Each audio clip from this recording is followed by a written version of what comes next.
बात हम जुड़ गए हैं, शुरुआत करते हैं। जी।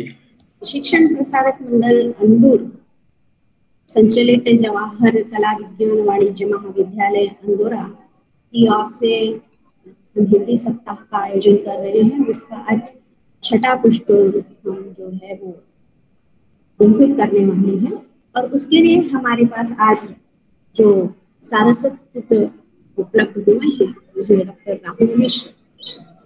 मैं संक्षेप में उनका परिचय करा देती हूँ। तो डॉक्टर राहुल मिश्र जी एमए हिंदी और अंग्रेजी ऐसे 2 भाषाओं में तज्ञ हैं, और इसके अतिरिक्त उन्होंने एमफिल, बीएड, पीएचडी किया हुआ है।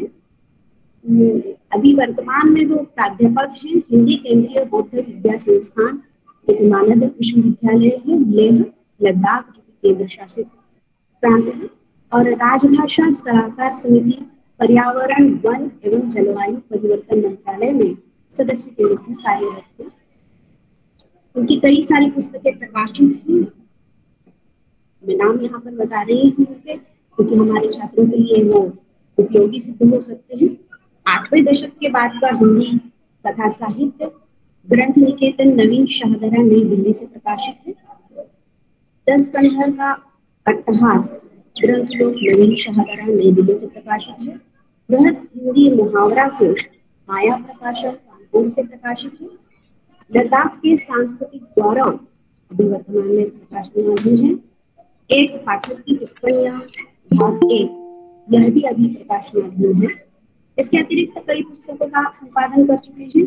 साहित्यिक सांस्कृतिक पत्रिका नूतन वाग्धारा के कार्यकारी संपादक रहे।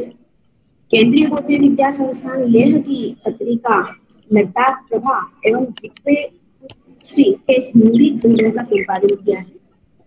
बुंदेलखंड विमर्श का संपादन आपने किया है। इसके अतिरिक्त निरंतर वे राष्ट्रीय अंतर्राष्ट्रीय पत्रिकाओं में प्रकाशित होते रहे हैं। कई वेबिनार राष्ट्रीय और अंतर्राष्ट्रीय स्तर के हैं, उनमें उनका विशेष विषय तत्व के रूप में सहभाग रहा है, और निरंतर साहित्य साधना से जुड़े हुए ऐसे डॉक्टर राहुल मिश्र आज हमारे बीच में। मैं चाहूंगी कि राहुल जी इस सारस्वत मंच पर अपने विचार प्रकट करें। स्वागत है सर।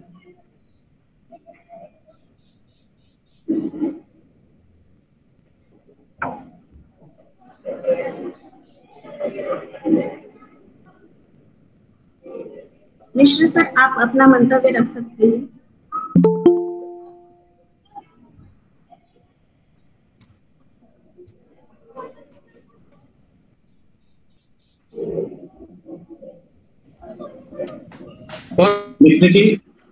मिश्र जी आपका हार्दिक स्वागत है महाविद्यालय की ओर से। राष्ट्रीय एकता में इनका योगदान इस विषय पर मंतव्य रखिए और हमें मार्ग कीजिए। डॉक्टर राहुल मिश्र जी।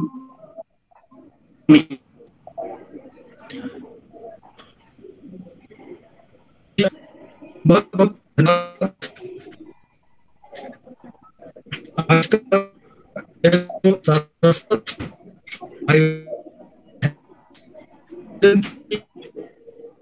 संकल्पना सर रेंज की समस्या है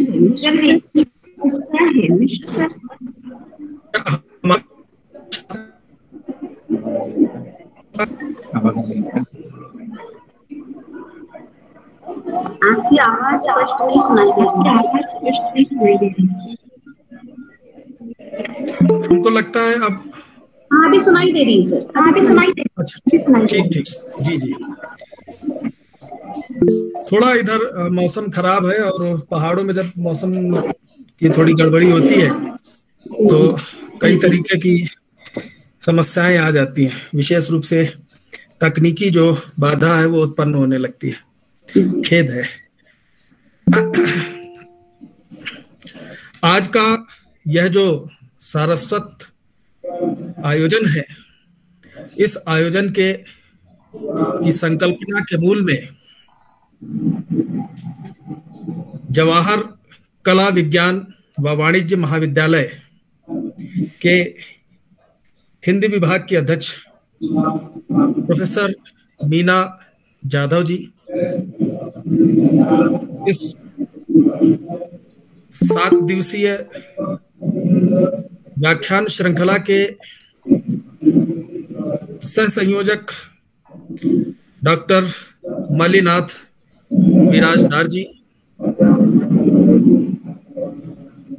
महाविद्यालय के सम्माननीय प्राचार्य महोदय, जिनकी स्वाभाविक रूप से ऐसे साहित्यिक आयोजनों में जिनकी प्रेरणा, जिनका दिशा निर्देशन बहुत प्रभावी होता है, ऐसे प्राचार्य डॉक्टर उमाकांत जी, आप सभी के प्रति हृदय से आभारी हैं। और इसके साथ ही इस पटल पर महाविद्यालय के विभिन्न छात्र छात्राओं के साथ ही देश के दूसरे हिस्सों से भी जुड़े हुए सभी हिंदी सेवियों के प्रति धन्यवाद ज्ञापित करते हैं कि आज आप सब यहाँ पर इस पटल पर इस ऐसे विषय पर चर्चा की सहभागिता के लिए एकत्र हुए हैं, जो न केवल राष्ट्रीय एकता से बल्कि राष्ट्र के की अस्मिता, भारत देश की जो पहचान है, उससे जुड़ी हुई है। आज की इस चर्चा का जो विषय है राष्ट्रीय एकता में हिंदी, उस विषय को अगर देखें तो बहुत व्यापकता और बहुत विस्तार उसमें दिखाई देता है। राष्ट्रीय एकता में केवल भाषा ही नहीं, समाज और संस्कृति के बहुत सारे पक्ष, बहुत सारी चीजें जुड़ी हुई होती हैं। इन सब बिंदुओं पर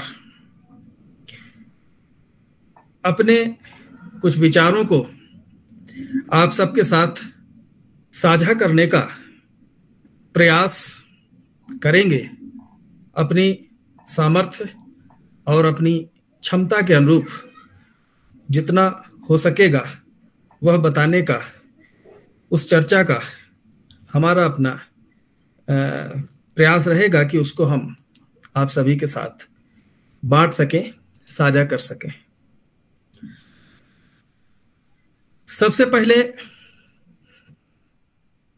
चर्चा से पूर्व हिंदी के जाने माने कवि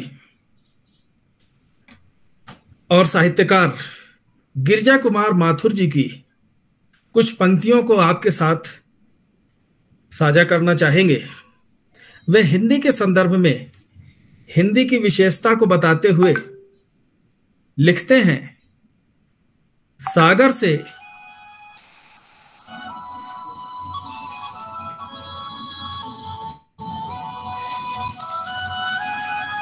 थोड़ा सा समय दीजिएगा।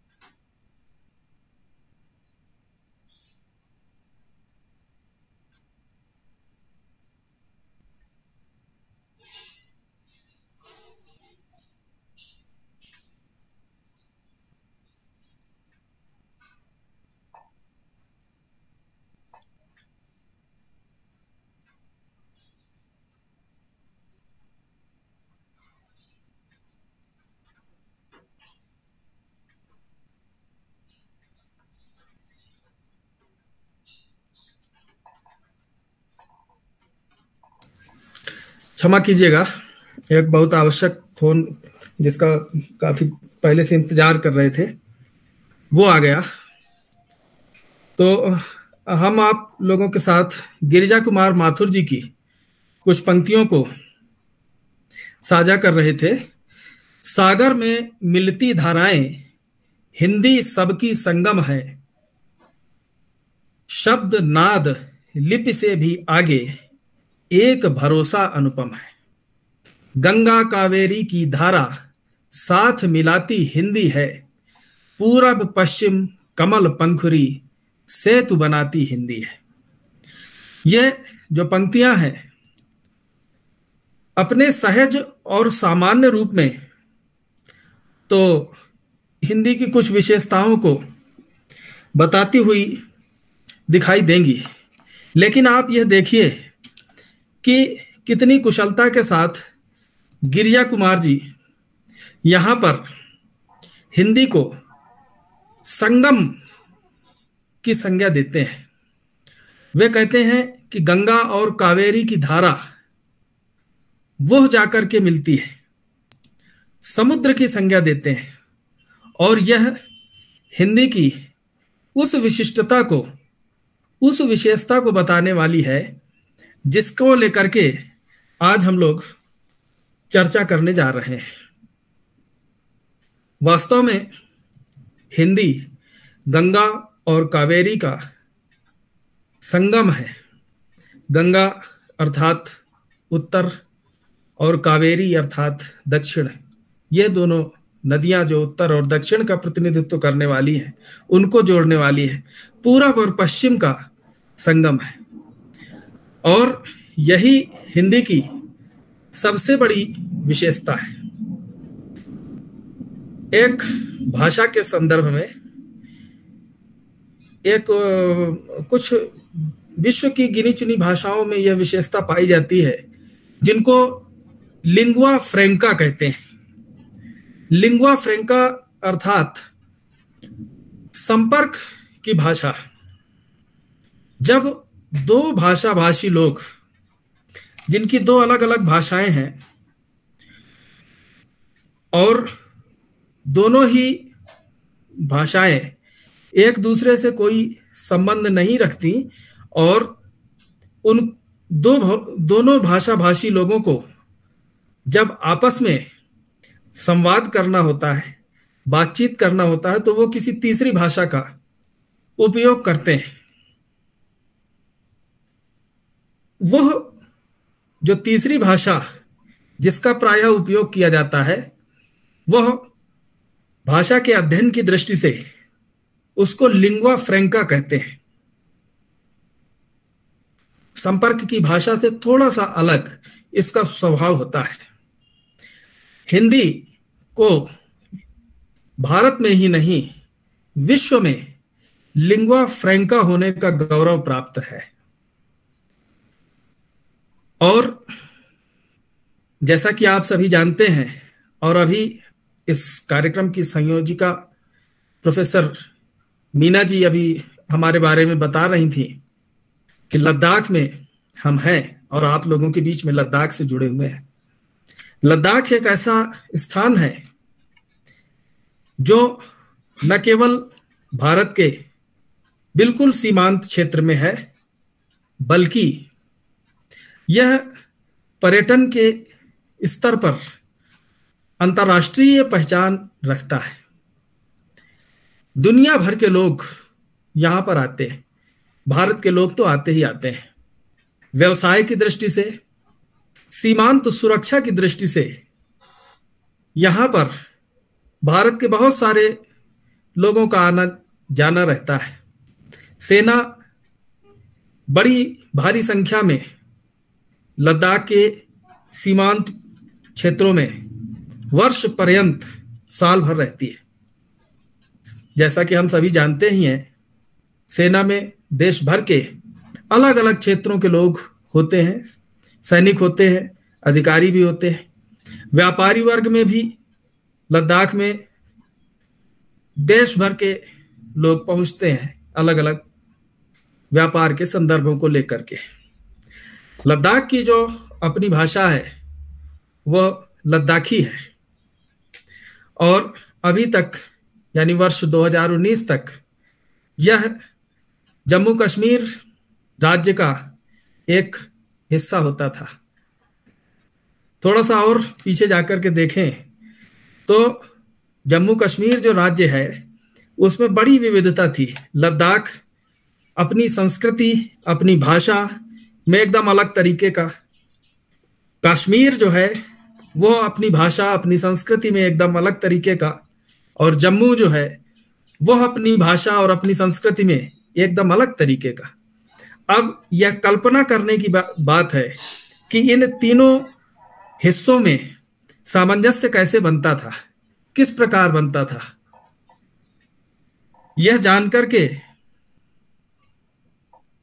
आश्चर्य होगा और बड़ा गर्व होगा कि जम्मू ऐसा क्षेत्र है जहां पर डोगरी चलती है और हिंदी का भी व्यवहार होता है, हिंदी से बहुत निकटता है।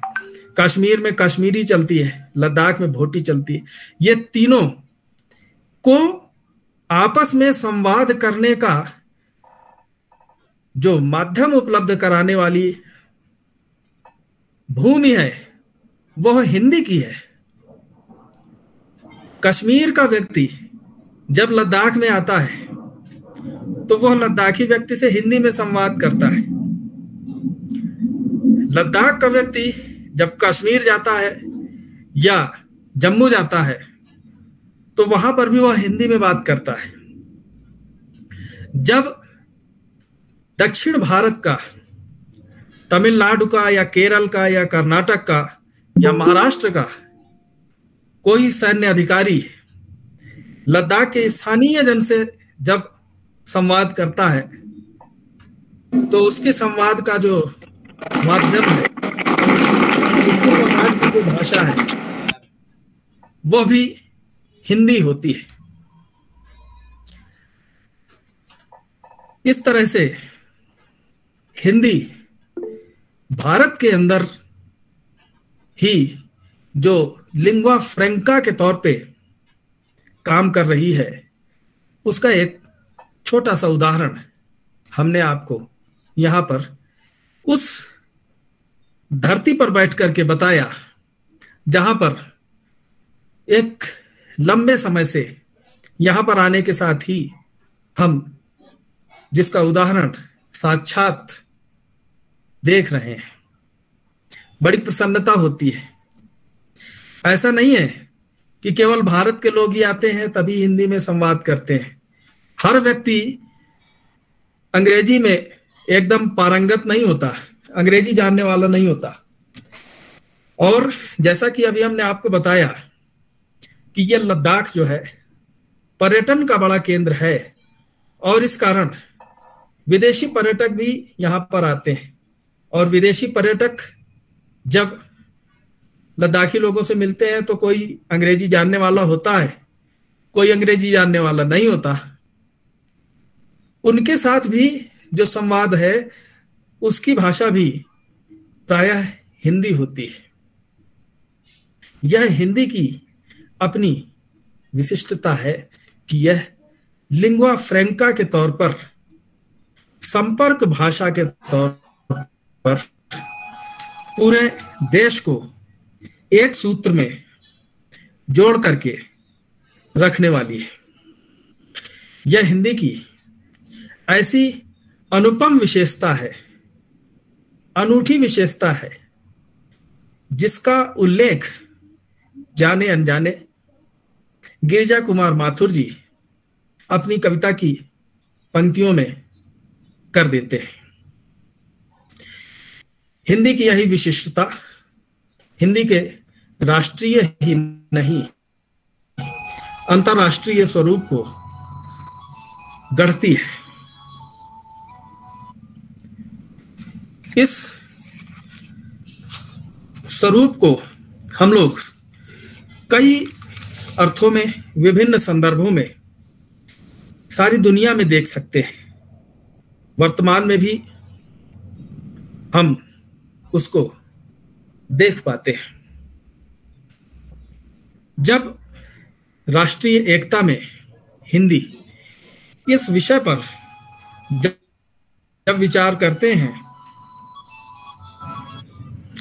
तो प्रमुख रूप से महाराष्ट्र की पुण्य श्लोका धरा के प्रति नतमस्तक हो जाने की इच्छा होती है। महाराष्ट्र की बहुत बड़ी भूमिका हिंदी को उस गौरवपूर्ण शिखर तक पहुंचाने में है जो आज चर्चा का विषय है। अलग अलग क्रमों में, अलग अलग स्तरों पर उस पर हम बात करेंगे। वैसे महाराष्ट्र और गुजरात, इन दो प्रांतों में से कुछ महान पुरुषों के अगर नाम लें तो राजर्षि पुरुषोत्तम दास टंडन, कन्हैयालाल माणिकलाल मुंशी, काका कालेलकर, महादेव देसाई, विनोबा भावे और महात्मा गांधी।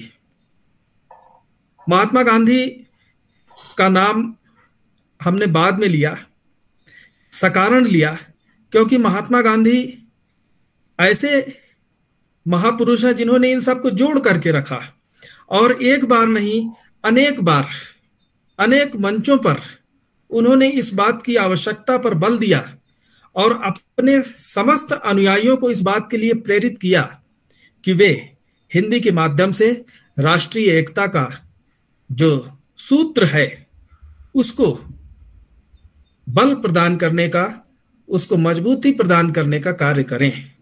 और जैसा कि हम सभी जानते हैं, उनके जो सबसे प्रिय शिष्य थे विनोबा भावे, वे जीवन पर्यंत हिंदी के लिए कार्य करते रहे और उनकी जो हिंदी सेवा है वो किसी से छिपी हुई नहीं है। उसी प्रकार काका कालेलकर, उसी प्रकार के मुंशी जी, यह सब उसी पुण्य श्लोका धरा से निकल करके सारे भारत में और कालांतर में संपूर्ण विश्व में पहुंचे। महाराष्ट्र का उल्लेख इसलिए भी करना बहुत महत्वपूर्ण होगा कि महाराष्ट्र संतों की ऐसी धरती है जिसने एक भक्ति का आंदोलन उत्पन्न किया और वह महाराष्ट्र से निकल करके उत्तर भारत तक आया। राम कथा में हम जब देखते हैं, राम का जो गमन होता है दक्षिण की तरफ, विंध्य को पार करके जब वो चलते हैं, पंचवटी में जब पहुंचते हैं, दंडकारण्य में जब वे पहुंचते हैं, एक अलग परिवेश उनके पहुंचने पर बनता है। नासिक में राम का जो स्थान है, उनकी जो निवास बने वो महत्वपूर्ण है। लेकिन आधुनिक काल में अगर बात करें, हिंदी साहित्य के इतिहास के क्रम में यदि बात करें तो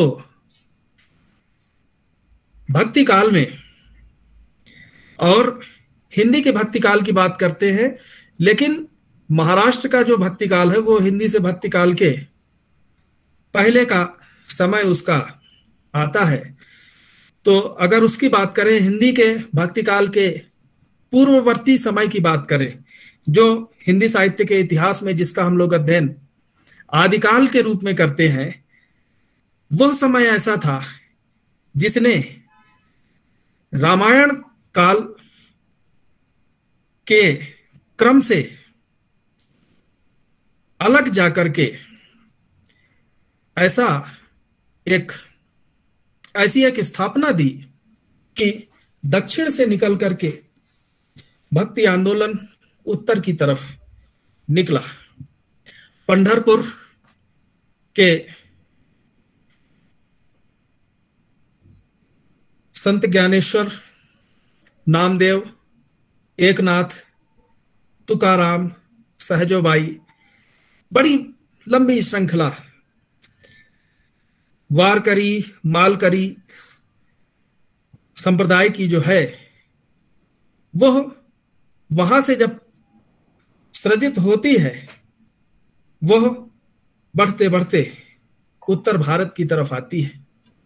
और उत्तर भारत में संत कबीर, गोस्वामी तुलसीदास, रैदास, ऐसे अनेक संतों को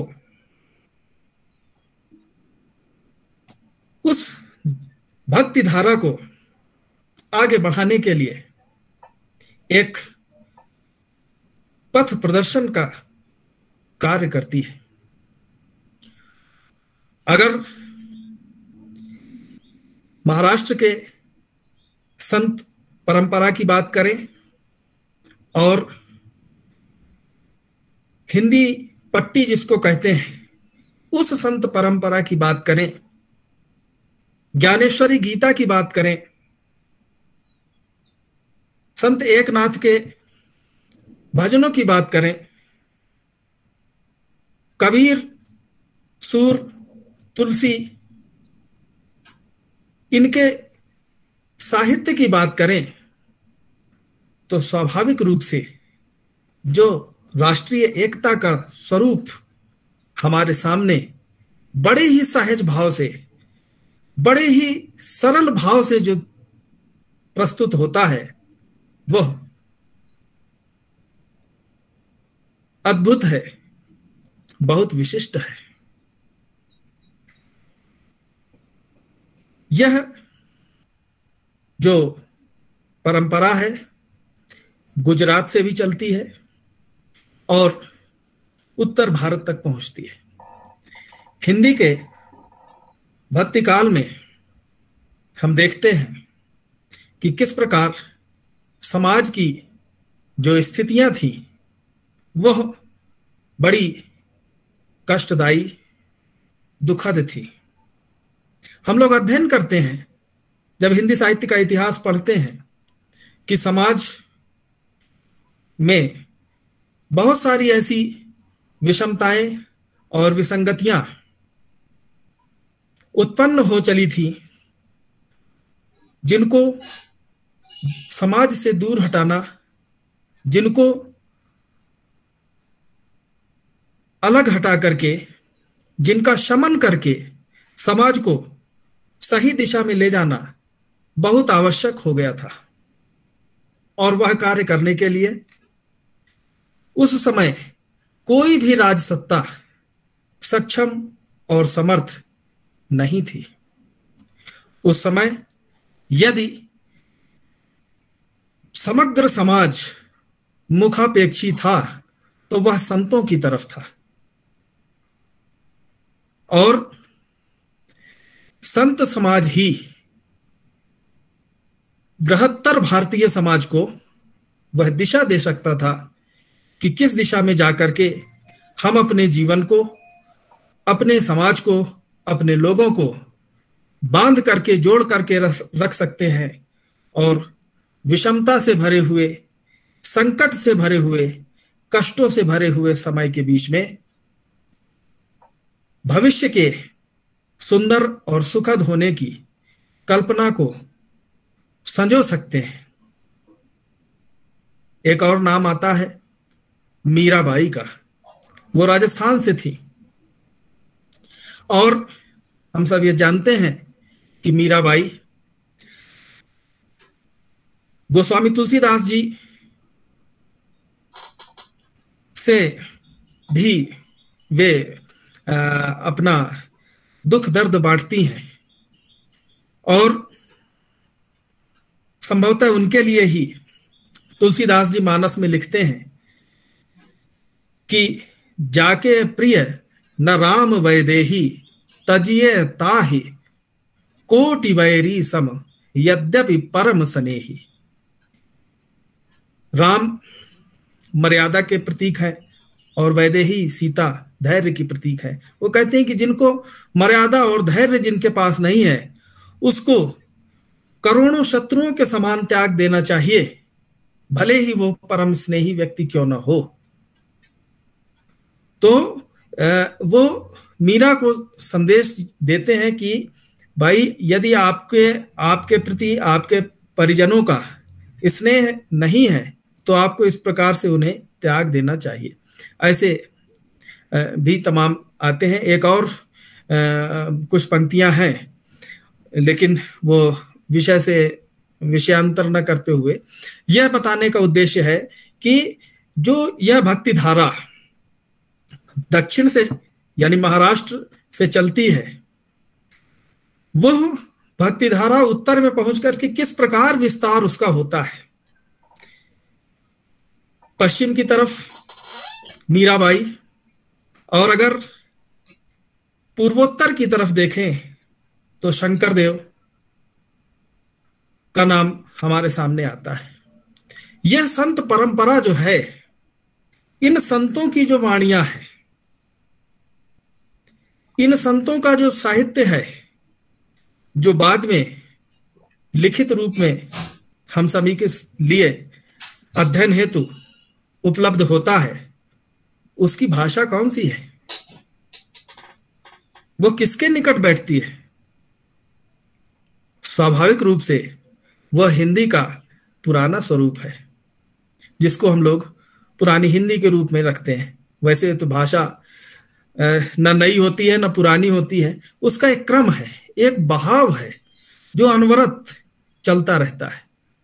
उस बहाव में बहुत सारी चीजें, जैसे नदी का बहाव होता है, नदी की धारा होती है, जहां से जगह पाती है वहां से मुड़कर चली जाती है, उसी तरह भाषा का बहाव होता है, प्रवाह होता है, विस्तार होता है। तो हमारा व्यक्तिगत जो मत है कि नई हिंदी पुरानी हिंदी, ऐसा नहीं है। हिंदी का एक जो सतत प्रवाह है, उसी प्रवाह को हम लोग संतों की वाणी में देखते हैं।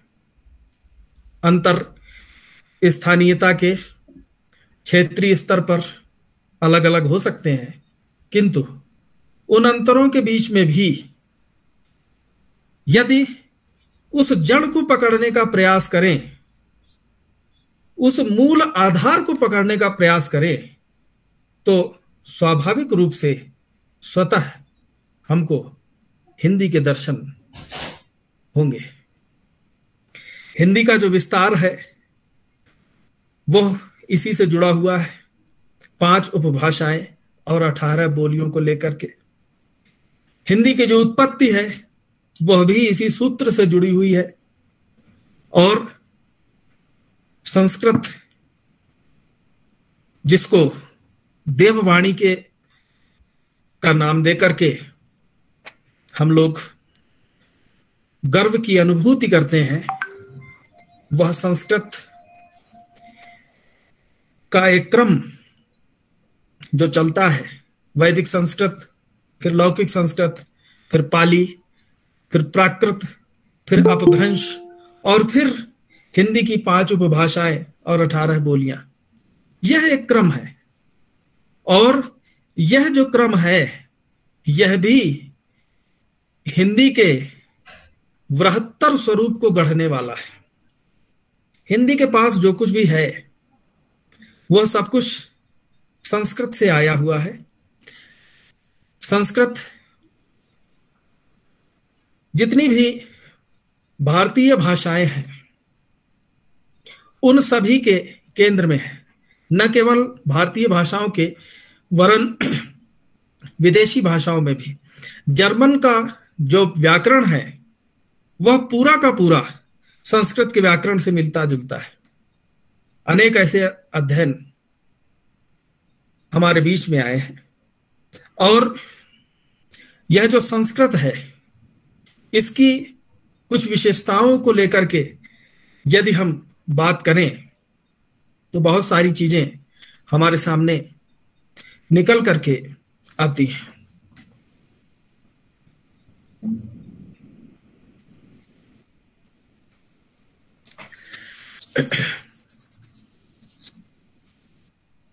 और जब संस्कृत की कुछ विशिष्टताओं की चर्चा हम करते हैं तो उसमें हिंदी की जो वर्तमान प्रासंगिकता है, उपादेयता है, हिंदी का जो महत्व है, उसके विभिन्न पक्ष निकल करके हम लोगों के सामने आ जाते हैं। जैसा कि आज का विज्ञान का युग है, आज के इस वैज्ञानिक युग में यदि हम देखें तो भाषाओं की जो परख है, भाषाओं की जो पड़ताल है, वह तकनीक के क्षेत्र में भी होती है। यह हालांकि साहित्य का विषय नहीं होता, साहित्य के पास तकनीक से जो भी चीजें आती हैं, सामग्री आती हैं, वह परिष्कृत होकर के प्रयोगशालाओं में बन करके आती हैं। लेकिन साहित्य भी किसी न किसी तरह से उससे जुड़ा हुआ होता है, उससे प्रभावित भी होता है। जो शोध हैं, विश्व स्तरीय शोध जो भाषाओं को लेकर के हुए हैं, उसमें संस्कृत को आर्टिफिशियल इंटेलिजेंस, जो एक प्रकार से अगर उसका हिंदी में अनुवाद करके बताएं तो जो छद्म या बनावटी जो उपयोग है, मतलब कहने का जो भाषा का तकनीक में जो उपयोग है, टेक्नोलॉजी में जो उपयोग है, कंप्यूटर साइंस में जो उपयोग है, उसमें सबसे ज्यादा अच्छी जो स्थिति है वह संस्कृत की पाई गई। अंतरिक्ष में भाषाओं पर जो अध्ययन हुए उसमें संस्कृत की जो उसको कहेंगे संप्रेषण है, जो संस्कृत में कम्युनिकेशन है, वह सबसे ज्यादा शुद्ध पाया गया।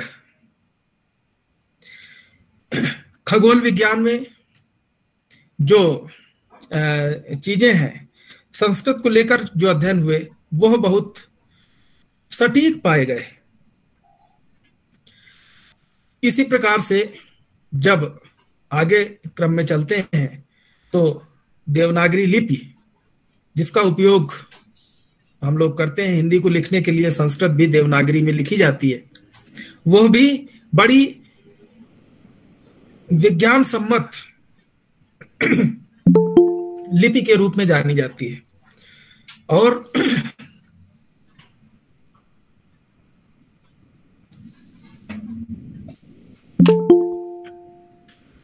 उसके लिए प्रत्येक ध्वनि का एक विशिष्ट ध्वनि चिन्ह उपलब्ध है। उस विशिष्ट ध्वनि चिन्ह के माध्यम से हम उसको लिखते हैं और उसको पहचानते हैं। हिंदी में जो अंग्रेजी का जो अल्फाबेट है, वर्णमाला है, वैसी व्यवस्था नहीं होती। एक बार एक कार्यशाला में क्षमा कीजिएगा, एक कार्यशाला में हम थे। वहां पर एक विद्वान ने बड़ी अच्छी बात बताई और वो हमको हमेशा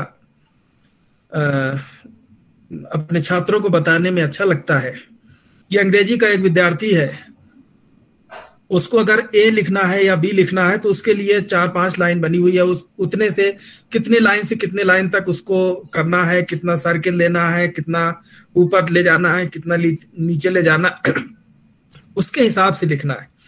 एक बच्चा हिंदी वर्णमाला लिखता है, छोटा आ कहीं पर लिखा, बड़ा आ कहीं पर लिखा, का कहीं पर लिखा, कोई उस पर ऐसा बंधन नहीं है। और हर एक जो ध्वनि चिन्ह है उसको पहचानना भी आसान है। बहुत सारी जो भारतीय भाषाएं हैं उनमें थोड़ा थोड़ा अंतर उनके लिपियों में देखने को मिलता है। और उनके जो ध्वनि चिन्ह हैं वो भी हिंदी से मिलते जुलते हैं। यह जो विशेषता है यह हिंदी के पास हिंदी के पास ही है।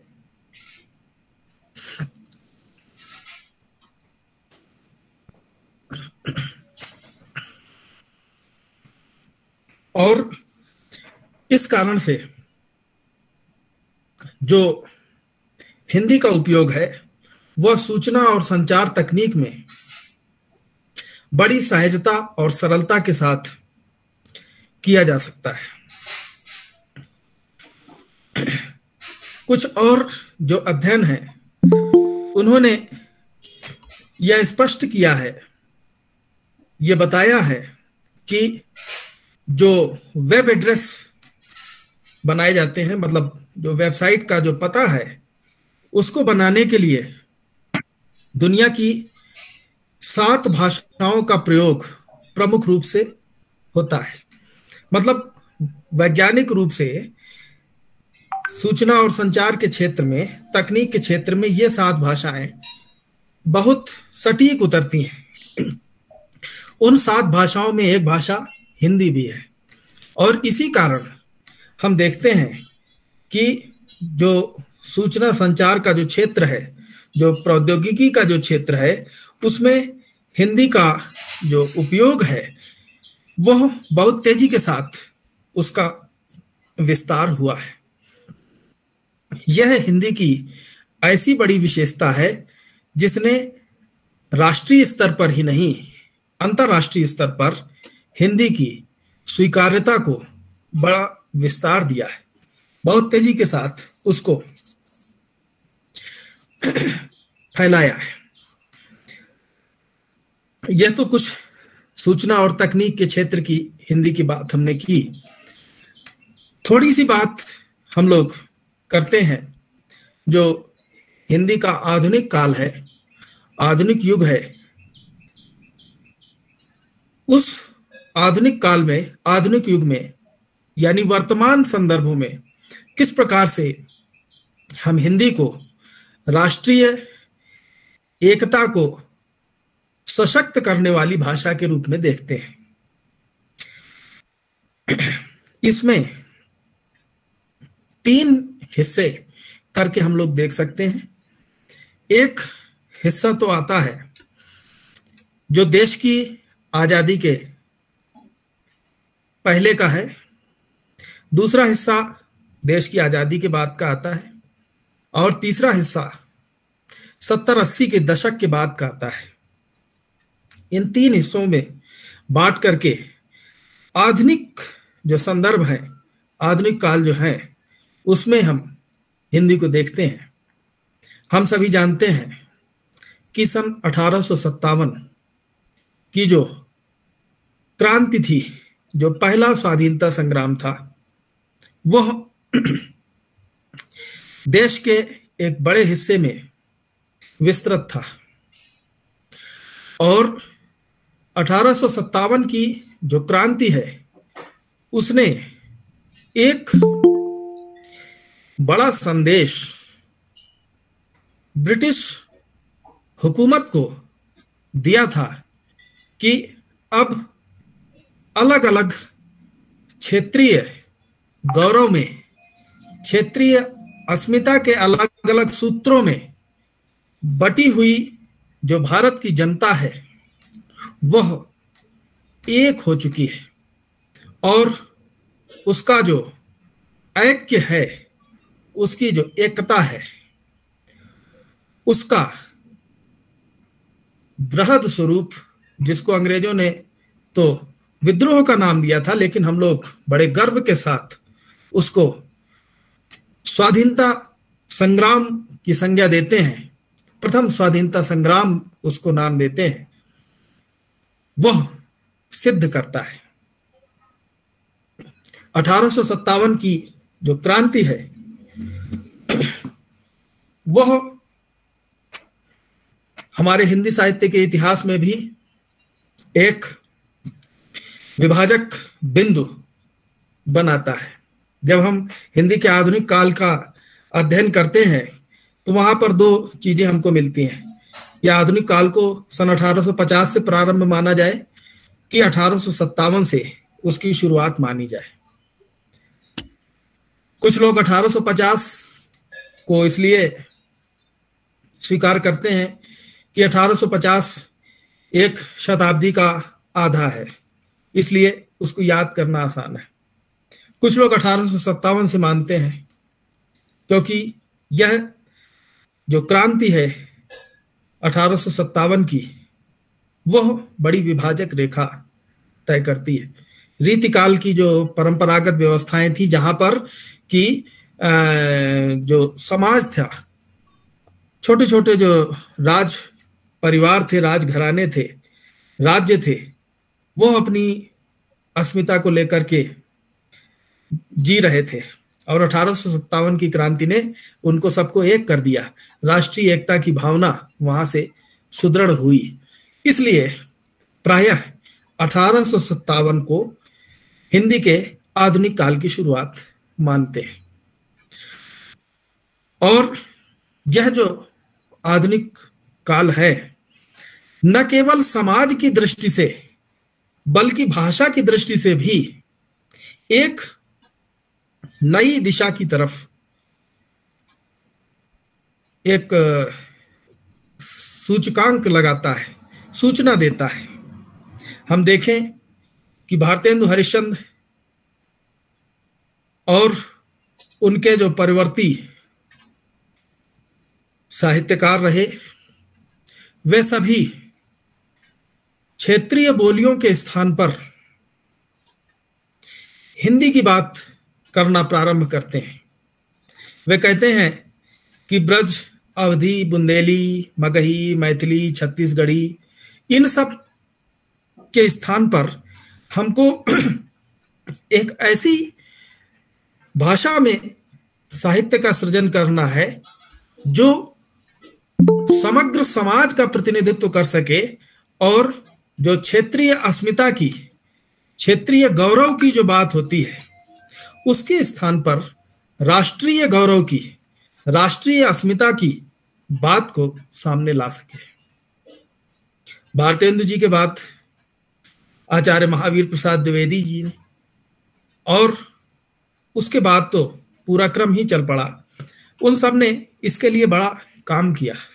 और जब हम हिंदी साहित्य का अध्ययन करते हैं तो ये देखते हैं कि किस प्रकार से क्रमशः धीमे धीमे हम ब्रज, बुंदेली, अवधी, छत्तीसगढ़ी, मगही, मैथिली, इन सब से निकल करके हिंदी की तरफ अग्रसर होते हैं। हिंदी जो आज के समय में जिसका उपयोग हम लोग करते हैं, वो मानक हिंदी है, और उसका जब अध्ययन करते हैं तो खड़ी बोली हिंदी के रूप में जानते हैं, या उसको हरियाणा के आसपास की हिंदी के रूप में जानते हैं। लेकिन उसकी जो बड़ी पहचान है, वह प्रमुख रूप से ऐसी हिंदी की है जिसमें बहुत सारा हिस्सा छत्तीसगढ़ी का, अवधी का, बुंदेली का, मगही का, मैथिली का, भोजपुरी का, इनका सबका जाकर के मिल करके बना है। जब यह भाव राष्ट्रीय एकता के रूप में एक भाषा को स्वीकार करने का यह भाव विकसित होता है, तो वह अंग्रेजों के पास किस प्रकार से पहुंचता है, उसको बताने के लिए थोड़ा सा एक रोचक प्रसंग आप लोगों के साथ साझा करना चाहेंगे। अक्सर आप लोग सिनेमा में या दूरदर्शन के धारावाहिकों में देखते होंगे जिनमें 1850 के आसपास का, 1857 के आसपास का, या भारत में अंग्रेजों के व्यापार के समय का जो चित्रण है वो किया जाता है। और जहां तक हमको याद आ रहा है, जो महारानी लक्ष्मीबाई को लेकर के एक धारावाहिक था, उसका अगर उल्लेख करें, या ऐसी उसी समय की कुछ फिल्मों का उल्लेख करें, तो उसमें कुछ जो अंग्रेज दिखाए जाते हैं, अंग्रेजों की जैसी वर्दी पहने हुए और अंग्रेजों के जैसा ही चेहरा मोहरा भी है उनका, लेकिन वो बात जो है वो अंग्रेजी और हिंदी उसको मिला करके कुछ बोलते हुए नजर आते हैं। जैसे अगर एक वाक्य हम बोलना चाहें, ए माइन तुम किधर जाता है, इधर बैठने का तुमको बोला, तो ये अंग्रेज उसका डायलॉग जो है वो अंग्रेज बोल रहा है और हिंदी में बोल रहा है। सामान्य रूप से हम भी ये सोचा करते थे कि शायद धारावाहिक या सिनेमा जो है वो हिंदी का है और इस वजह से अंग्रेज का जो ये डायलॉग है, उसका जो ये संवाद है, उसको हिंदी में इस तरह से तोड़ मरोड़ करके अंग्रेजी जैसा बना करके इसलिए प्रस्तुत किया गया है ताकि हिंदी सिनेमा या हिंदी धारावाहिक उसकी मर्यादा बनी रहे। या हो सकता है इसलिए कि शायद कोई ऐसा व्यक्ति यहाँ पर धारावाहिक देखने के लिए बैठा हो जिसको अंग्रेजी में जब बोला जा रहा है तो उसको समझ में ना आए। लेकिन वस्तुतः उसके पीछे कारण ये नहीं है। जिस समय 1857 की क्रांति हुई और अंग्रेजों को यह महसूस हुआ कि भारत में एक क्रांति, एक चेतना, एक सजगता आ चुकी है और ऐसे समय में हमको अपने रवैये को, अपने रुख को बदलना पड़ेगा, तो अंग्रेजों ने बहुत सारी चीजें उस पर बदली। उस पर एक बड़ा बदलाव देशी भाषाओं को लेकर के था। अंग्रेजों ने यह तय किया, मतलब ब्रिटिश हुक्मरानों ने यह तय किया कि भारत में अपनी सेवा देने के लिए जाने वाले जो भी अधिकारी होंगे वो भारतीय भाषाओं को जानने वाले होंगे।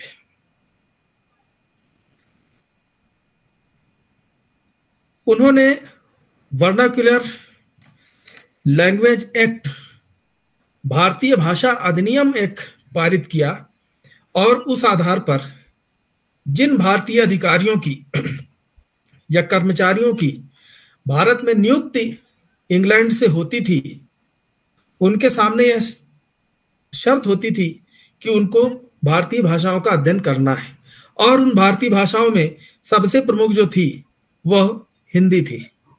हिंदी का अध्ययन उनको अनिवार्य रूप से करके ही भारत में आने का जो है आदेश मिलता था। और इसी कारण जो अंग्रेज हैं उन्होंने हिंदी का अध्ययन किया और उसको यथा तथ्य एज इट इज दिखाने के लिए हिंदी सिनेमा में यह प्रयोग किया गया। जब यह चीज हमको पता चली तो बड़ा आश्चर्य हुआ। यह उस समय की बात है जब भारत आजाद नहीं था, भारत यूनियन जैक के अधीन था, भारत में अंग्रेजों का शासन था। लेकिन उस दौर में भी अंग्रेजों ने इस बात को महसूस किया था, जान लिया था कि अगर भारत को एक सूत्र में जोड़ने वाली कोई भाषा है तो वह हिंदी है। और इसी कारण बहुत सारे अंग्रेज अधिकारी ऐसे भी निकल करके आए जो हिंदी में भी बड़े पारंगत थे, उनकी लिखी हुई किताबें हिंदी में भी प्राप्त होती हैं। उसके बाद एक दूसरा जो दौर आता है उसका राजनीति का भी एक अंश उसका मुड़ जाता है और उसमें एक बहुत बड़ी भूमिका कांग्रेस के कानपुर अधिवेशन की है। सन 1925 में कांग्रेस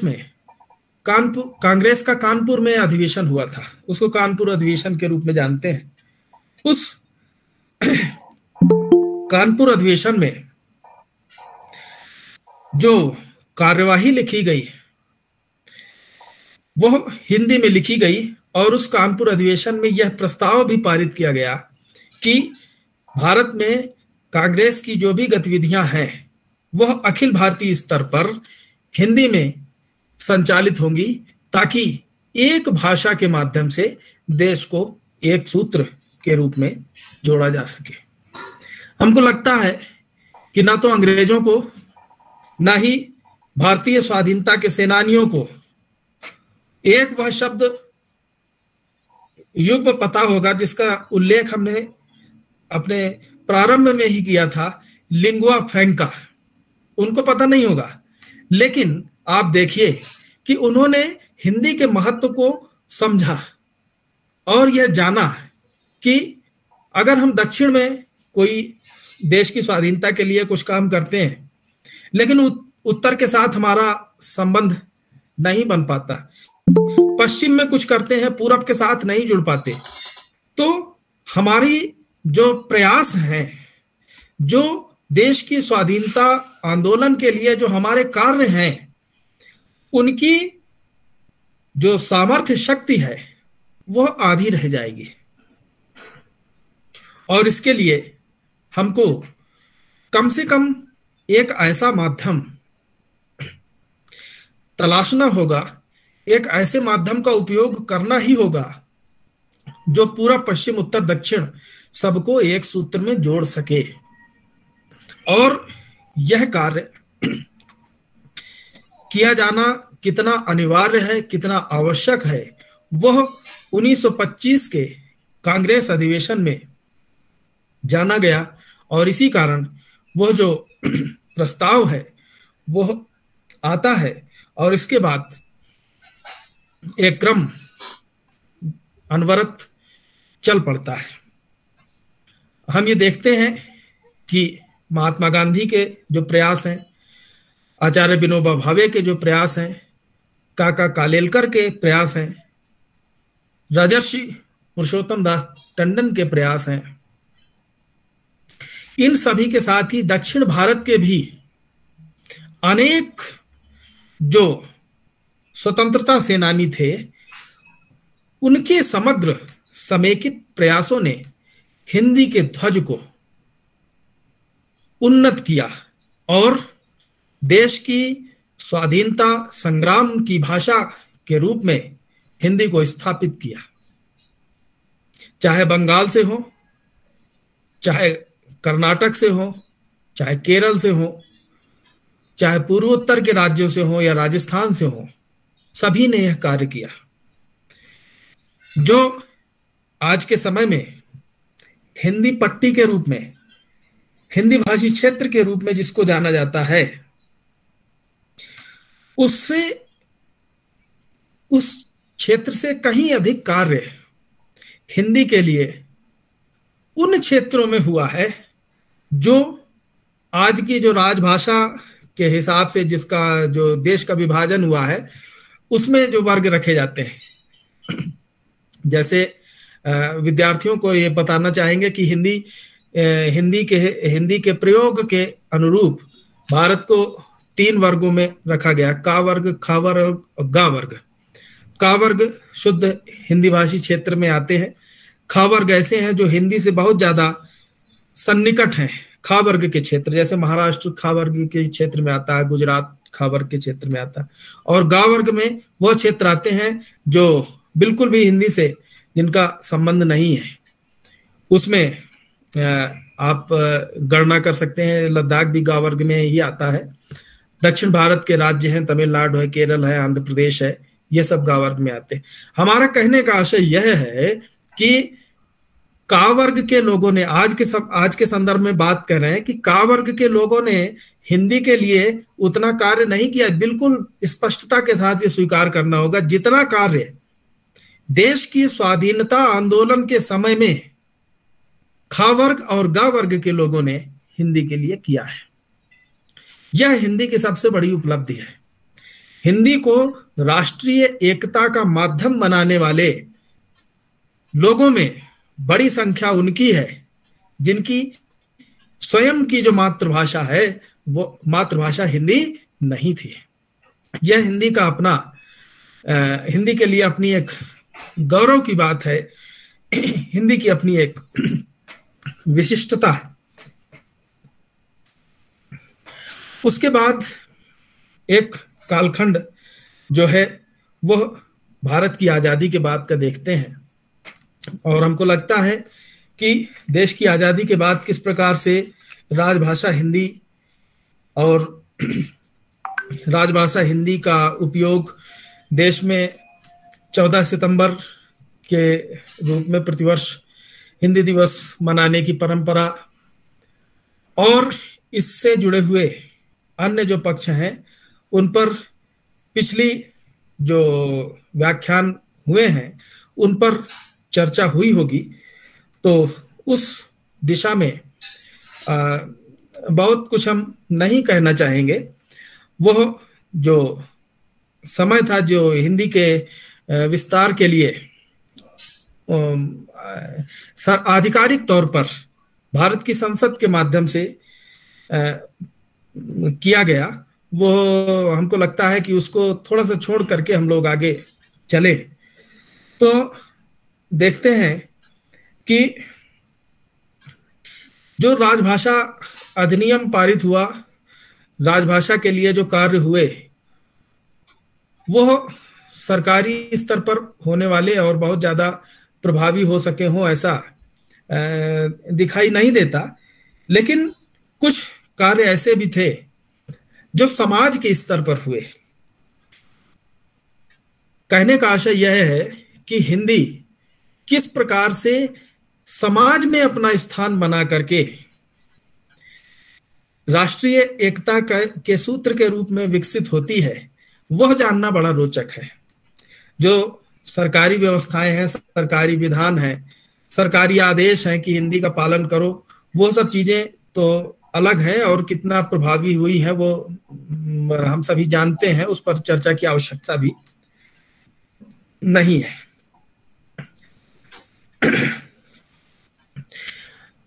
यह देखना बड़ा महत्वपूर्ण होगा कि जो हिंदी साहित्य सृजन के क्षेत्र में जो साहित्यकारों का आगमन होता है वह भी हिंदी के साहित्य के विस्तार में बहुत बड़ा योगदान देता है।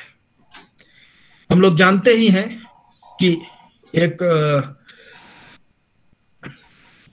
उपन्यास हुआ करता था चंद्रकांता संतति, उसी के नाम पर एक धारावाहिक बना चंद्रकांता। बाबू देवकी नंदन खत्री जी ने उनको लिखा था। उसी समय में किशोरीलाल गोस्वामी भी थे, उन्होंने बहुत सारे जासूसी उपन्यास लिखे और चंद्रकांता को पढ़ने के लिए बहुत सारे लोगों ने हिंदी सीखी। यह स्वयं में बहुत रोचक तथ्य है। उसी प्रकार किशोरीलाल गोस्वामी जी के उपन्यासों को पढ़ने के लिए भी लोगों ने हिंदी सीखी। 70-80 का जो दशक है, जिस कालखंड में हिंदी सिनेमा पूरे देश में एक अपनी अलग पहचान को गढ़ करके उभरा था, उसमें भी एक बड़ी भूमिका, थोड़ा सा पीछे की तरफ जाकर के देखें तो पारसी रंगमंच की समझ में आती है। हम लोग जानते हैं कि दादा साहब फाल्के जो हिंदी सिनेमा के पितामह कहे जाते हैं, उन्होंने किस प्रकार हिंदी सिनेमा के लिए अपना सर्वस्व अर्पित करके कार्य किया। उससे पहले 3 और नाम आते हैं। एक है नारायण प्रसाद बेताब, एक राधेश्याम कथावाचक और एक आगा हश्र कश्मीरी। यह तीनों एक क्रांति जैसी रंगमंच के क्षेत्र में लाए।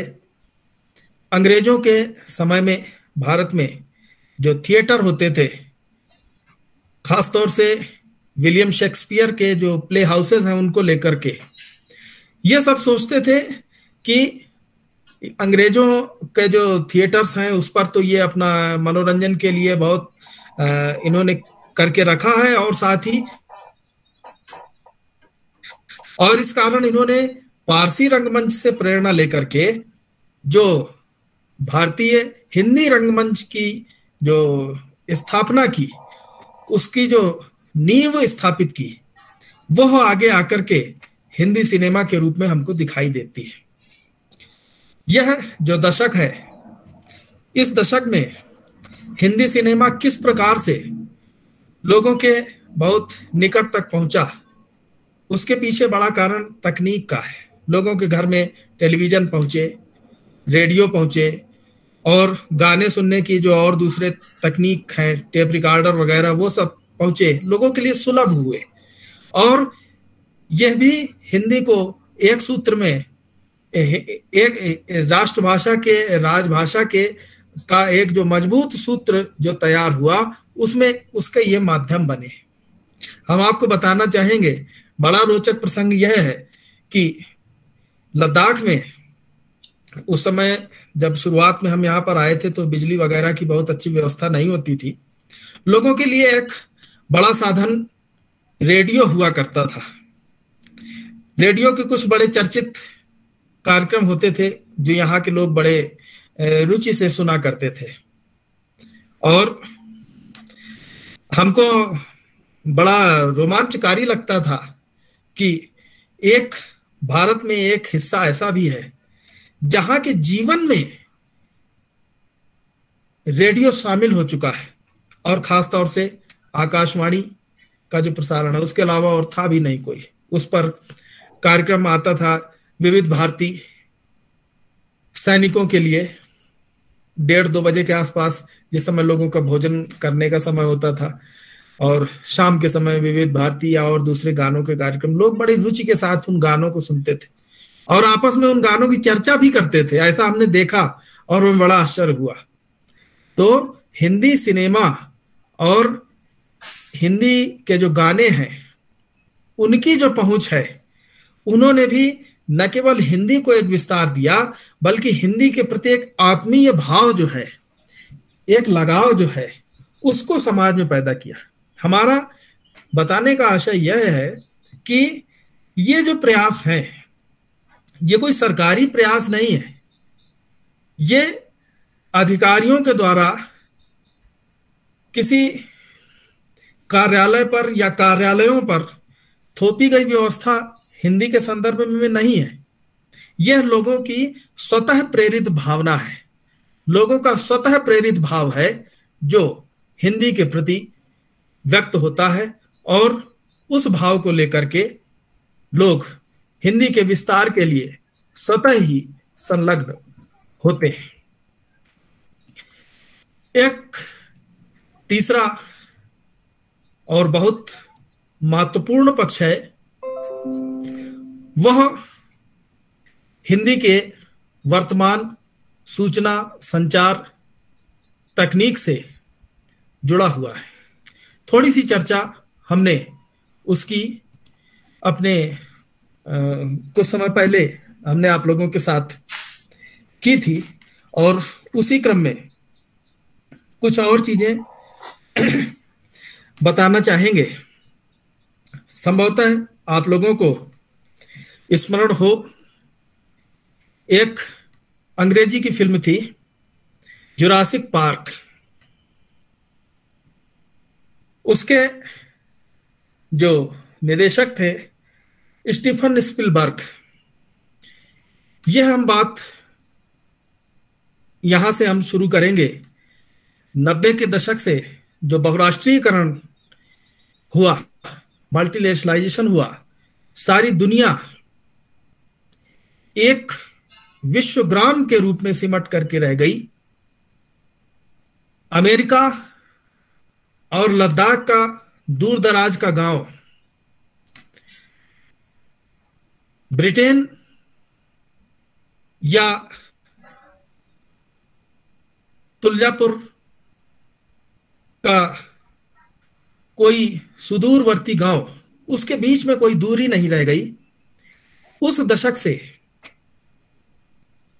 हिंदी का क्या संबंध है, या उसके बाद के कालखंड में हिंदी का किस प्रकार से विस्तार होता है, और राष्ट्रीय एकता के संदर्भों में हिंदी को हम किस प्रकार से देख सकते हैं, यह बात हम प्रारंभ करने के लिए संदर्भ देना चाहेंगे स्टीफन स्पिलबर्ग की जो पिक्चर है, फिल्म है जुरासिक पार्क की।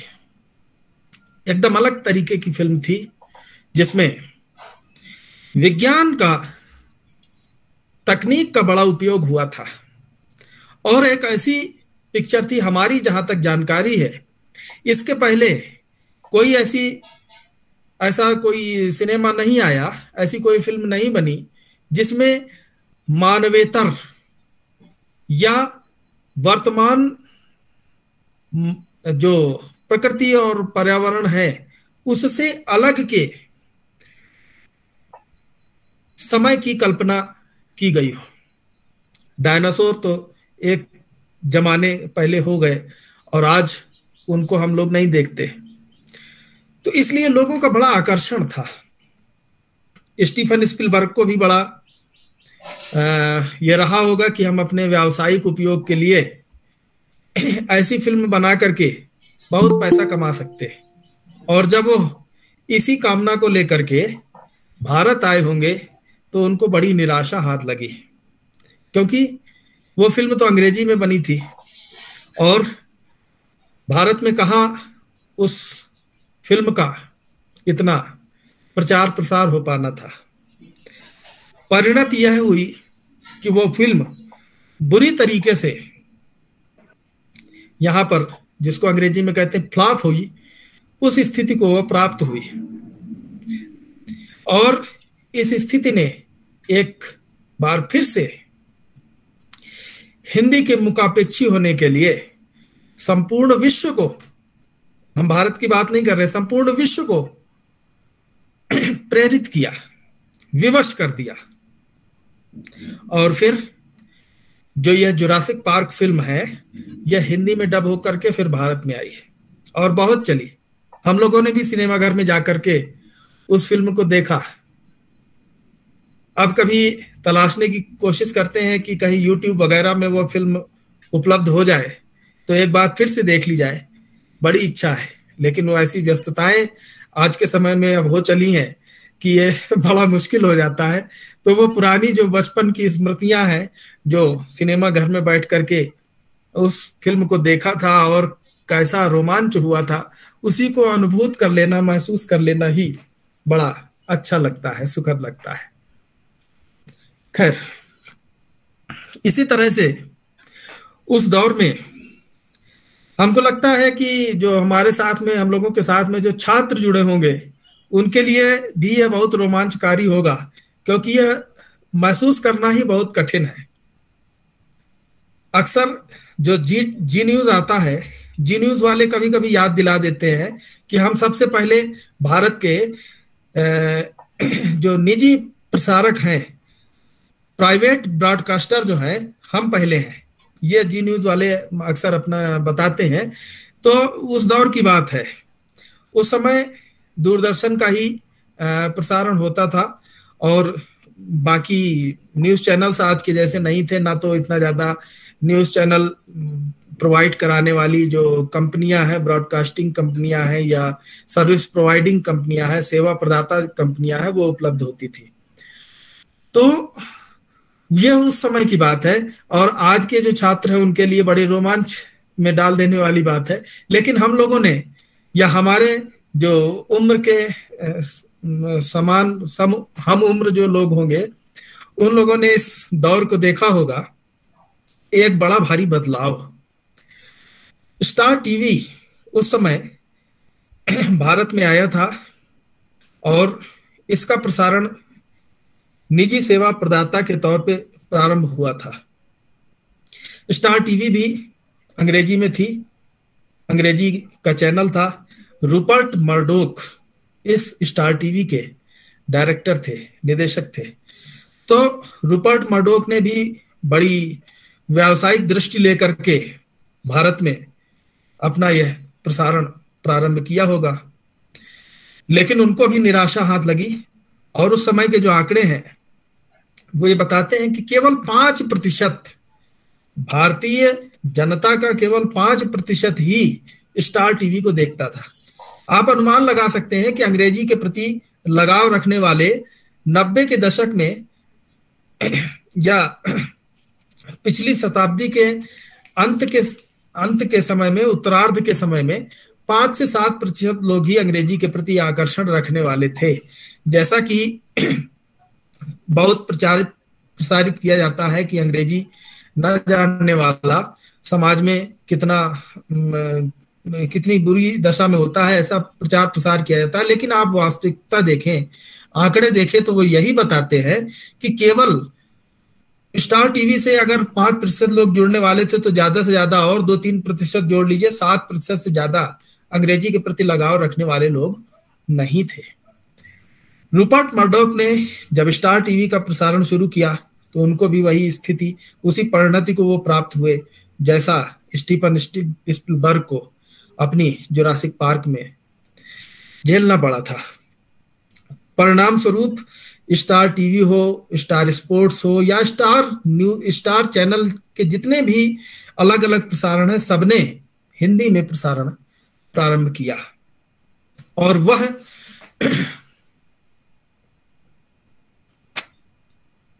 एक ऐसा बदलाव का दौर था जिसने अंतर्राष्ट्रीय स्तर पर यह संदेश प्रेषित किया कि हिंदी को छोड़ करके आप विश्व व्यापारीकरण की बात कर ही नहीं सकते। और उसके पीछे सबसे बड़ा कारण यह था कि विश्व में भारत सबसे बड़ा व्यापार का केंद्र था, सबसे बड़ा बाजार था, और उस बड़े बाजार को छोड़ करके विश्व व्यापारीकरण की संकल्पना ही पूरी नहीं हो पाती। परिणाम स्वरूप जितने भी विदेशी उत्पाद अंग्रेजी या अन्य विदेशी भाषाओं के माध्यम से भारत में बिकते थे, वह सब हिंदी में आ गए। आप देखिए कि वो दौर ऐसा था जब कोई विदेशी घड़ी बांध लेता था जिसमें अंग्रेजी में नाम लिखा हो या कहीं लिखा हो कि मेड इन इंग्लैंड या मेड इन रूस, तो वो दिखा करके बड़ा गौरवान्वित होता था कि, लेकिन विश्व व्यापारीकरण ने इसको तोड़ दिया और साथ ही जो अंग्रेजी का जो छद्म जाल था उसको भी उसने एक प्रकार से भंग कर दिया। आज दुनिया की जितनी भी कंपनियां भारत में व्यापार करने के लिए आती हैं, वो हिंदी में अपनी बात को कहती हैं। अभी एक बहुत ताजा सा ज्वलंत उदाहरण आपको बताना चाहेंगे, आप लोगों ने भी देखा होगा, अमेजन। उसमें एक महिला कहती है कि पूछती है अपनी बेटी से कि वो सिलबट्टा जो है उसको अंग्रेजी में क्या कहते हैं। तो वो बेटी पूछती है कि आखिर किस लिए तुमको उसको अंग्रेजी को जानना है। वो कहती है अमेजन से हमको उसका ऑर्डर करना है। तो वो कहती है कि आप जरूरत नहीं है अंग्रेजी में लिखने की, तुम हिंदी में सिलबट्टा लिखोगी तो वो बता देगा कि ये चीज है। देखिए कितना मतलब हिंदी का वर्चस्व और प्रभाव, हिंदी की सामर्थ्य जो है वो ये विज्ञापन उसको प्रदर्शित करती है।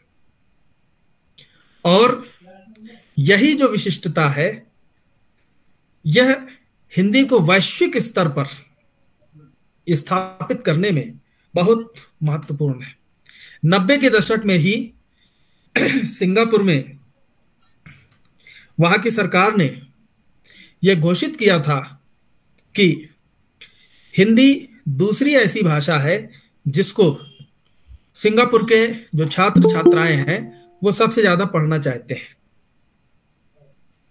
कहने का आशय यह है कि सिंगापुर, हम लोग जानते हैं सिंगापुर है, हांगकांग है, ये विश्व व्यापारीकरण के बड़े केंद्र हैं, 90 के दशक से ही स्थापित हुए।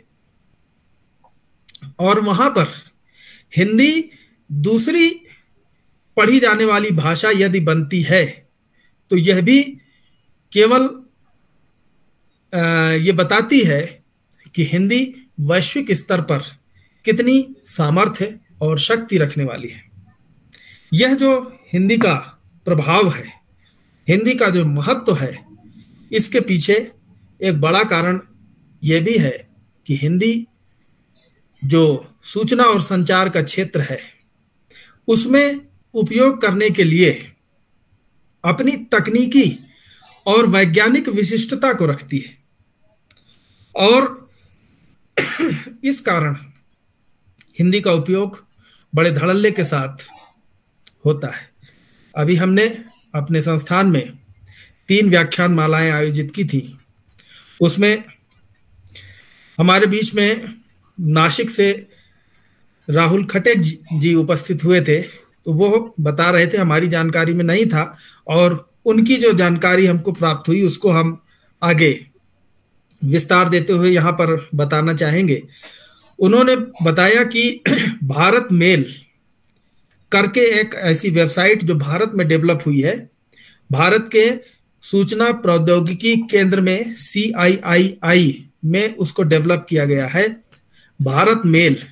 उसमें हिंदी में हम अपना मेल अकाउंट बना सकते हैं और इसके लिए वो बड़ा एक अभियान चलाए हुए हैं।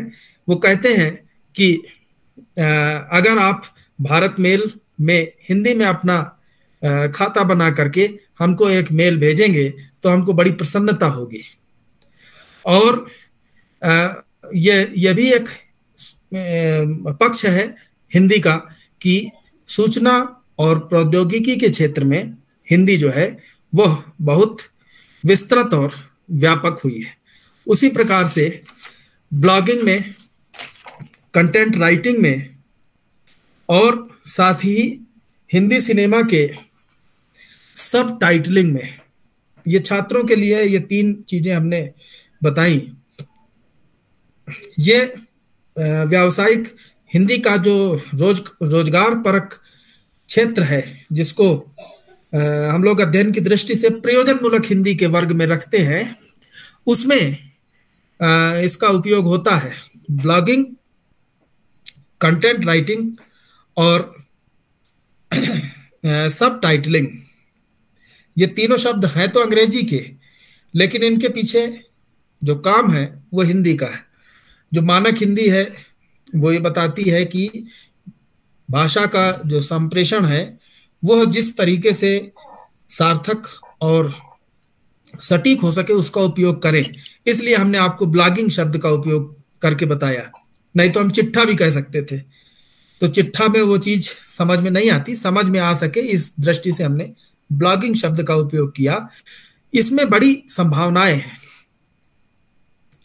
और इसका क्षेत्र भी बहुत व्यापक है। जैसा कि अभी हम आपको बता रहे थे कि एक व्याख्यान श्रृंखला के क्रम में मुंबई से हमारे साथ में एक फिल्म निर्देशक और फिल्म निर्माण प्रशिक्षक भी जुड़े थे, GS रंजन जी। वो कल ही चर्चा कर रहे थे कि जो हिंदी में कंटेंट राइटिंग, जो सामग्री हम फेसबुक में या अन्य सोशल नेटवर्किंग की साइट्स में डालते हैं, उसके लिए कंपनियों ने कंटेंट राइटर नियुक्त कर रखे हैं हिंदी में लिखने वाले, क्योंकि हिंदी जो है व्यवसाय की बहुत बड़ी भाषा है, क्षेत्र में व्यवसाय में बहुत उपयोग की जाने वाली भाषा है। तो कंटेंट राइटर जो हैं वो उन्होंने उपयोग कर रखे हैं। एक दिन में उनको एक कंटेंट पोस्ट करना है और ऐसा कंटेंट पोस्ट करना है जो बड़ा इफेक्टिव, बड़ा प्रभावी हो। और वह कंटेंट तैयार करने के लिए वो सुबह 10 बजे ऑफिस पहुंच जाता है, शाम को 4 बजे तक बैठता है, 2 लाइन हिंदी की लिखता है, उसको पोस्ट करता है और चला आता है। ऐसे तमाम सारे कंटेंट राइटर्स की जो नियुक्ति है, मतलब हिंदी में लिखने के लिए, वो भी होती है, कंपनियां इनको नियुक्त करती हैं। और ये भी अपने आप में हिंदी के व्यवसाय परक क्षेत्र को दर्शाता है। उसी तरह से जो सब टाइटलिंग है उपशीर्षक लेखन, वो भी सिनेमा के क्षेत्र में बहुत महत्वपूर्ण है। हम देखते हैं दक्षिण भारत की फिल्म बनती है और उत्तर भारत में चलती है, या उत्तर भारत की फिल्म बनती है दक्षिण भारत में चलती है। उस पर फिल्म में हिंदी में उन संवादों को लिखा जाता है नीचे पट्टी के तौर पे, और वो चलते हैं। मान लीजिए हिंदी में कोई फिल्म बनी है, उसको अंग्रेजी वाला देखना चाहता है तो वो सब टाइटलिंग उसकी इंग्लिश में होती है, अंग्रेजी में उसके संवाद लिखे होते हैं, और उसको पढ़ करके आदमी पूरा फिल्म का आस्वादन ले सकता है। तो यह भी एक बड़ा प्रभावी और महत्वपूर्ण पक्ष है जो हम हिंदी के संदर्भ में देखते हैं। रही बात इसकी कि वैश्विक स्तर पर हिंदी कितनी महत्वपूर्ण है, कैसा उसका स्थान है,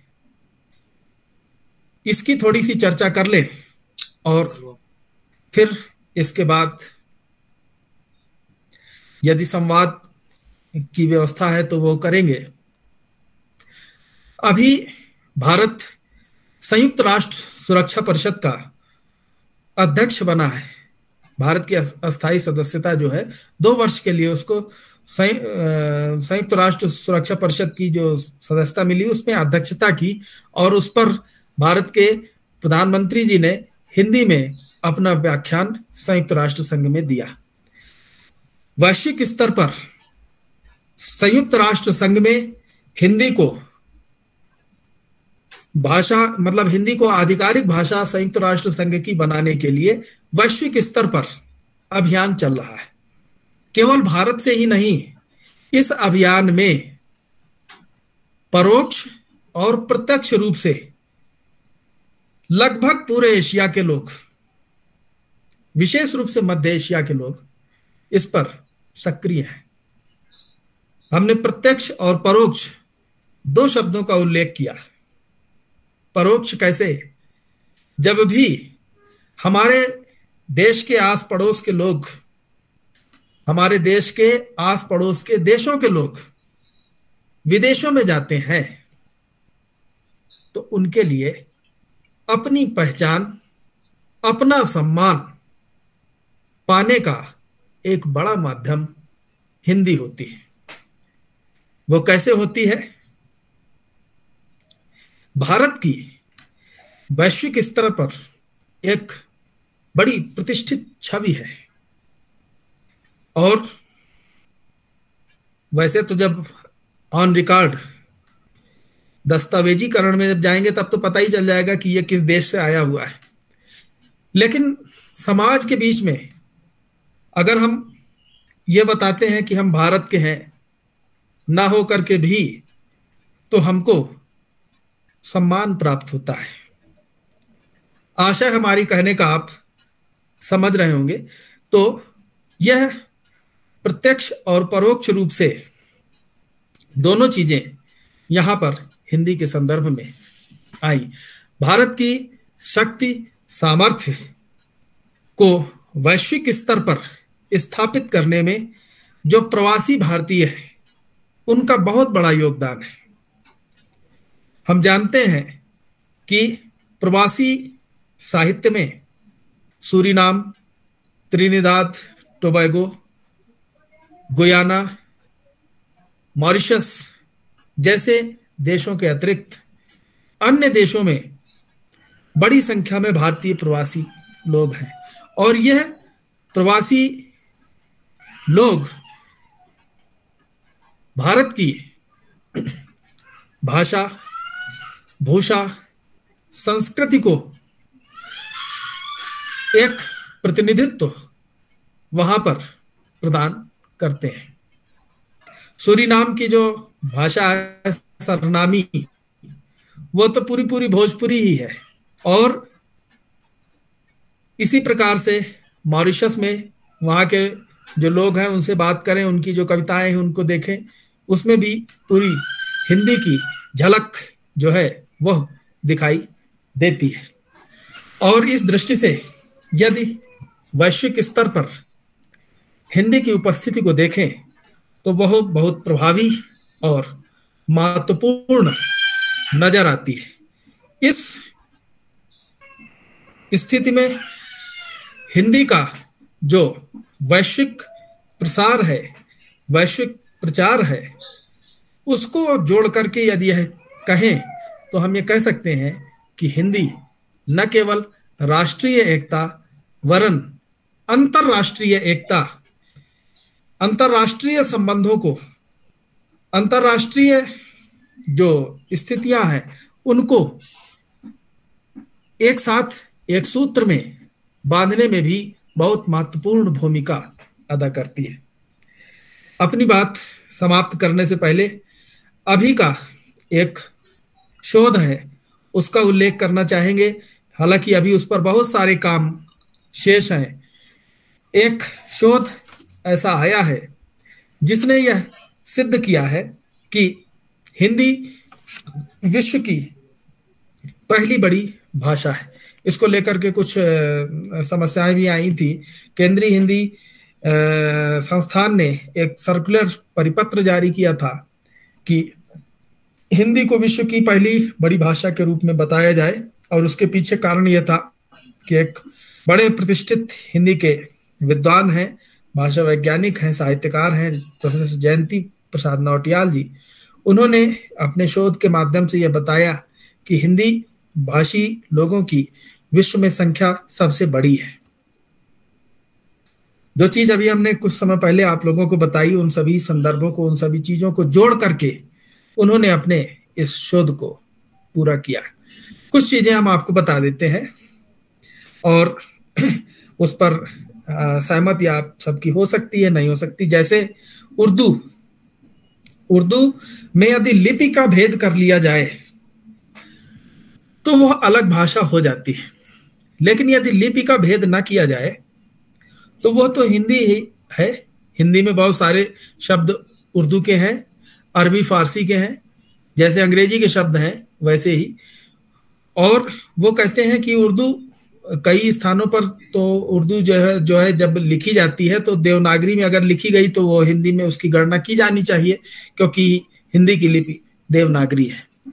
और इसका भी हमने जो साक्षात्कार किया वो इस लद्दाख की धरती पर ही किया कि यहाँ पर जो कश्मीरी है, पहले जम्मू कश्मीर की राज्य की भाषा उर्दू थी, तो कश्मीरी जो है वो उर्दू में लिखते हैं। पहले जो सरकारी रिकॉर्ड थे वो भी उर्दू में होते थे, अभी भी हैं, और बहुत सारे विभागों में उर्दू का उपयोग होता है। तो वो जब उर्दू लिखते हैं तो वो हमारे लिए पढ़ना संभव नहीं है, लेकिन जब वो उर्दू में अपनी बात कहते हैं तो वो हमारी समझ में आ जाती है। जो भाषा और बोली का जो सिद्धांत है अधिगम के स्तर पर, वह भाषा और बोली का सिद्धांत इस बिंदु पर एकदम लागू हो जाता है। और एक बार यहाँ लद्दाख के एक बहुत अच्छे कहानीकार है, उर्दू में लिखते हैं या अंग्रेजी में लिखते हैं, हिंदी उनको नहीं आती। उनको एक कार्यक्रम में हमने आमंत्रित किया था उनके व्याख्यान के लिए, तो वो कहने लगे कि भाषा की समस्या आएगी। हमने कहा बिल्कुल भी नहीं आएगी, क्योंकि हमको आपका भाषण सुनना है, आपकी लिपि हमको नहीं देखनी, आपका लिखा हुआ हमको नहीं पढ़ना है, आपने जो कहा उसको हमें सुनना है। उन्होंने देखा, बाद में उन्होंने उर्दू में अपना पूरा पर्चा तैयार किया हुआ था और उसी से वो पढ़ रहे थे। कुछ कठिन शब्द ऐसे आ रहे थे जो भले ही लोगों की समझ में ना आए, लेकिन देश के दूसरे हिस्सों से भी जो लोग उस कार्यक्रम में शामिल थे वो सभी के लिए वो समझना सुलभ था। बाद में कुछ एक दो लोगों ने जिज्ञासावश उनके उस पर्चे को देखना चाहा तो देखा कि वो तो उर्दू में लिखा हुआ है।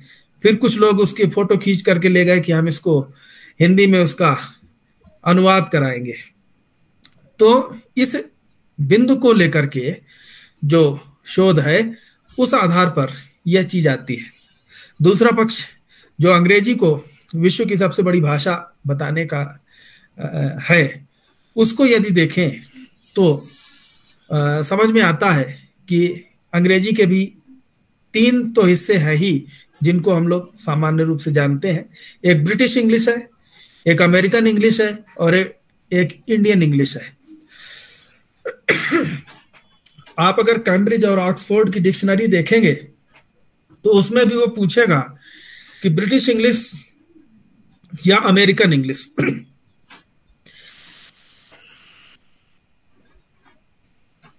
ये जो भेद है ये स्वतः बताता है कि ब्रिटेन की अंग्रेजी अलग है, अमेरिका की अंग्रेजी अलग है, भारत की अंग्रेजी अलग है, और कहीं दुनिया के दूसरे देश में जाएंगे तो अंग्रेजी अलग है। और इस दृष्टि से अंग्रेजी कोई विश्व की सबसे बड़ी भाषा नहीं है। तीसरा आता है चीन की जो मंदारिन है उसके बारे में, तो वो भी एक परंपरागत मंदारिन है और दूसरी आधुनिक मंदारिन है। और चीन ने खुद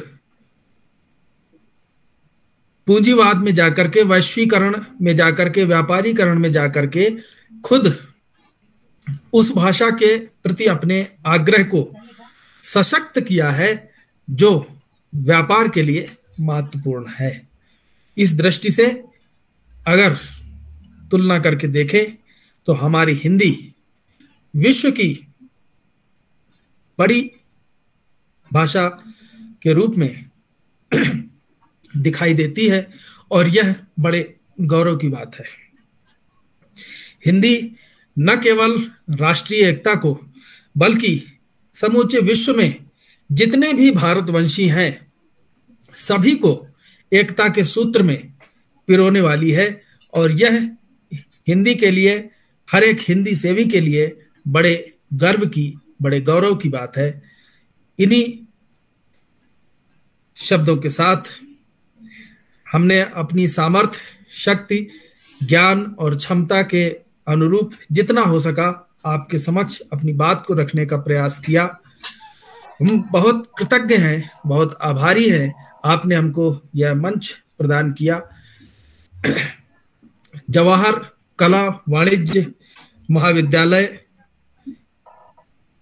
के सम्माननीय प्राचार्य महोदय, महाविद्यालय की हिंदी विभाग की सम्माननीय अध्यक्ष महोदया प्रोफेसर जादव जी, इस कार्यक्रम के सह संयोजक प्रोफेसर डॉक्टर मल्लिनाथ बिराजदार जी, और इस पटल पर उपस्थित सभी छात्र छात्राएं, प्राध्यापक गण और देश के दूसरे हिस्सों से जुड़े हुए साथीगण, सभी हिंदी सेवियों को हिंदी पखवाड़ा के इस पुनीत पर्व पर अपनी हृदय की अतल गहराइयों से शुभकामनाएं देते हुए अपनी बात को यहीं पर पूर्ण करते हैं। बहुत बहुत धन्यवाद।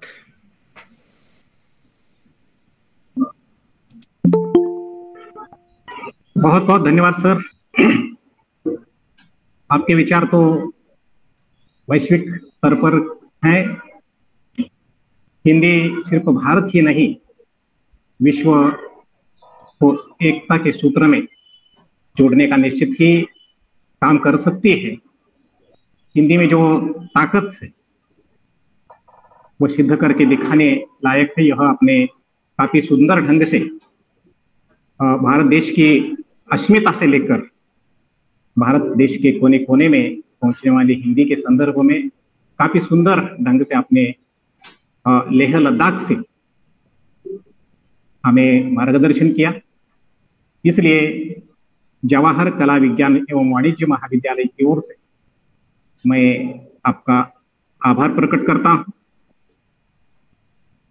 इस कार्यक्रम में आपके साथ जुड़े हुए बबली चौहान, भक्ति क्षीरसागर, गौरी राठौड़, माधुरी सिंह मैडम, निकिता इटकले, निकिता मेलगिरी, डॉक्टर सोमगुंडे, पूनम गायकवाड़, रियाज मुलानी, सविता भालेराव, डॉक्टर प्रियंका गिल्डियाल, मीनाक्षी कुरणे, ज्ञानेश्वर पडगिलवार, निकिता मुनेश्वर, शोभा कोरे, हिंदी स्टडीज राजेंद्र शिंगारे, संगणक तज्ञ योगेश खराडे, निशा फुले, डॉक्टर अनघा तोडकरी मैडम, अंकिता गजभरे, प्रीति जोशी, डॉक्टर वाकड़े, लक्ष्मी हिप्परगे, इस कार्यक्रम में जुड़े हुए सभी प्रतिभागियों का मैं महाविद्यालय की ओर से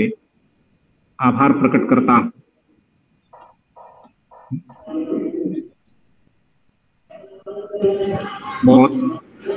आपका बहुत ही सुंदर व्याख्यान है सर।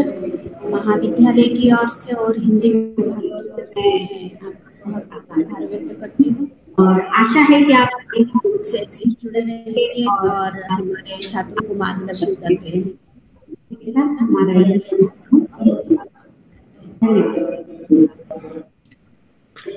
बहुत बहुत धन्यवाद। पुनः हमने थोड़ा सा समय इस दृष्टि से छोड़ा था कि यदि कुछ प्रश्नोत्तर आए, कुछ चर्चा करना चाहें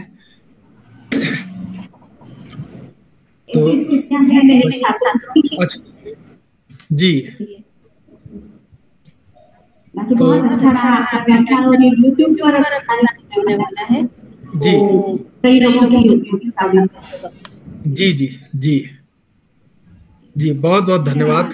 और संपर्क में रहते हुए हिंदी की सेवा के लिए संलग्न रहेंगे। धन्यवाद। धन्यवाद।